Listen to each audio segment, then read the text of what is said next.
दोस्तों, आज मैं आपके बच्चों के लिए बहुत ही टेस्टी रेसिपी लेकर आई हूँ जिसे बनाना इजी भी है और टेस्टी भी। ये बिस्कुट काफी शानदार और डिलिशियस बनकर तैयार होती है। तो अब देर किस बात की है, चलिए वीडियो को स्टार्ट करते हैं।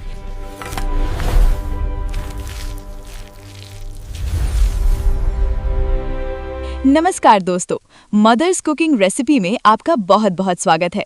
घर में ही बिस्किट बनाने की ये रेसिपी अगर आपको पसंद आए तो वीडियो को लाइक और शेयर जरूर से कर लीजिएगा और हाँ, चैनल को भी सब्सक्राइब करिएगा। दोस्तों, अब ये शानदार बिस्कुट बनाने के लिए हमें 1 कप सूजी लेना है। सूजी कोई भी चलेगा, बारीक वाली हो या मोटी वाली, दोनों सूजी से ये बिस्कुट बिल्कुल परफेक्ट बन जाता है। बस आपके पास सूजी होना चाहिए। तो 1 कप यानी 250 ग्राम हम सूजी लेंगे और अब इसका आधा इसमें आटा मिक्स करेंगे। वैसे आप चाहें तो इस बिस्कुट को सिर्फ आटे से भी बना सकते हैं।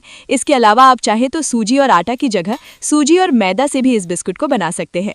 अब आटा और सूजी डालने के बाद हमें इन दोनों को बढ़िया से मिलाना है, क्योंकि जब ये सूजी और आटा अच्छे से मिलेंगे तभी आपको बिस्कुट में वो टेक्सचर और टेस्ट मिलेगा जो हम चाहते हैं। देखिए, आटा और सूजी को बढ़िया से मिलाने के बाद हमारा मिश्रण कुछ इस प्रकार का दिखेगा। मैं कैमरा को थोड़ा जूम करती हूँ और अब आप ये देखिए, बिल्कुल है ना ये शानदार और दानेदार। बस ऐसा ही मिश्रण आपको दिखेगा मिक्स करने के बाद। दोस्तों, अब आगे हमें मूंगफली लेनी है और मूंगफली को हम कुछ इस प्रकार से खलबट्टे में कूट लेंगे। देखिए, मूंगफली को मिक्सी जार में चलाना नहीं है, बस इस तरह से आप कहीं भी हल्का हल्का इन्हें क्रश कर लें। आज के इस मस्त बिस्किट को बनाने के लिए आप चाहे तो मेरी तरह कच्चा मूंगफली भी ले सकते हैं और रोस्ट की हुई भी है तो वो भी चलेगी। बस उसे इस तरह से क्रश कर लेना है।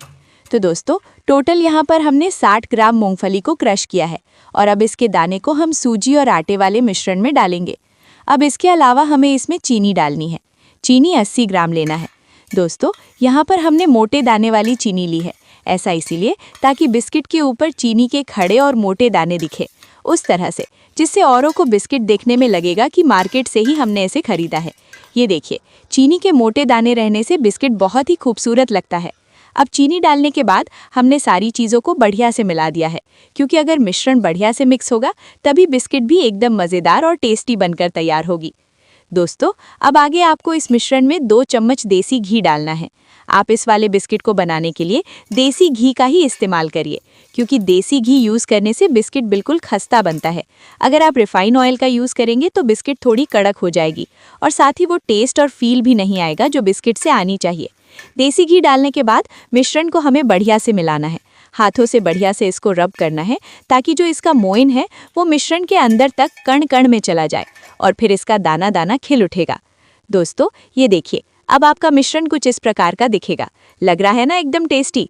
यकीन मानिए दोस्तों, अगर आप हर एक स्टेप जैसा मैं बता रही हूँ वैसा सेम टू सेम फॉलो करते हैं तो एकदम मार्केट से भी बढ़िया रिजल्ट आपको मिलेगा। यानी मार्केट से भी बढ़िया और टेस्टी, साथ में आपके बच्चों के लिए जो बहुत ही हेल्दी भी होगा और बच्चे इसे खाना भी पसंद करेंगे, वैसा बिस्किट बनकर तैयार होगा।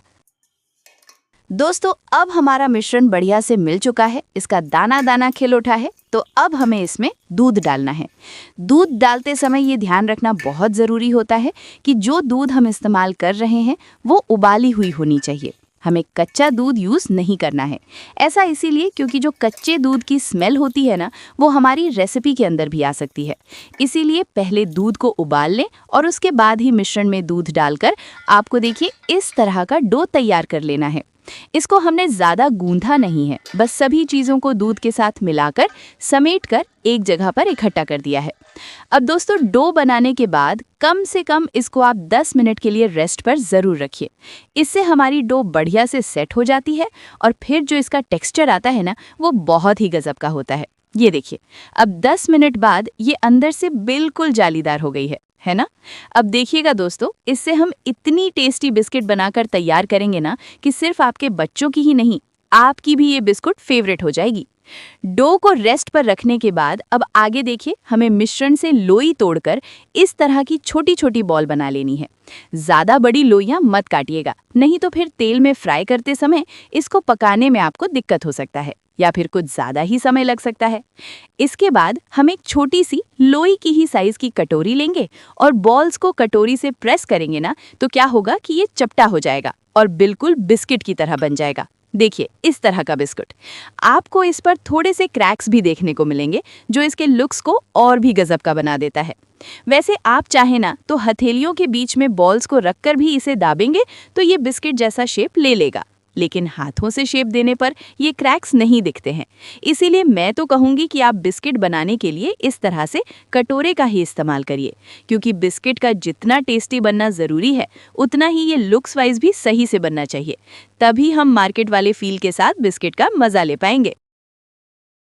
दोस्तों, अब बारी आती है बिस्किट को फ्राई करने की। तो बिस्किट को हमें नॉर्मल टेम्परेचर में फ्राई करना है, यानी जब तेल ज़्यादा गर्म ना हो तभी आप तेल में बिस्किट डाल दीजिए और आराम से इसको पकने दीजिए।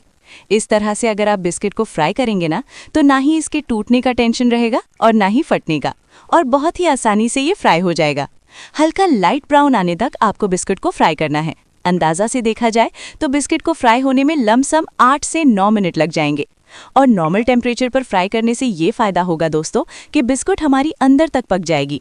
अगर आप जल्दबाजी करेंगे और इसको हाई टेम्परेचर पर फ्राई करते हैं तो बिस्कुट के ऊपर तो कलर ज़रूर आ जाएगा, लेकिन अंदर से ये बिल्कुल भी पकी नहीं होगी और अब तक आपने जितना मेहनत किया सब बेकार चला जाएगा, ना ही आपका बढ़िया टेस्ट आएगा।